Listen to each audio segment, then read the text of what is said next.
দিদুন, হুম, চলো না একটা হরর মুভি দেখি। হ্যাঁ, একটা নতুন মুভি এসেছে, চলো দেখি। ঠিক আছে, চল। সবাই বলে এটা নাকি খুব ভয়ঙ্কর মুভি, আর অনেকে এই মুভিটা দেখতে ভয় পায়। এই বন্ধ করে এইসব হরর মুভি। দিদুন, মাকে বলো না মুভিটা দেখতে দিতে।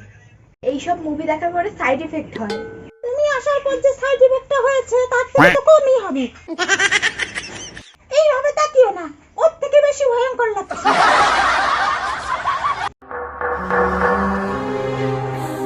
না, চল এখন শুয়ে পড়ি, অনেক হয়েছে। হ্যাঁ ঠিক আছে, কালকে দেখবো।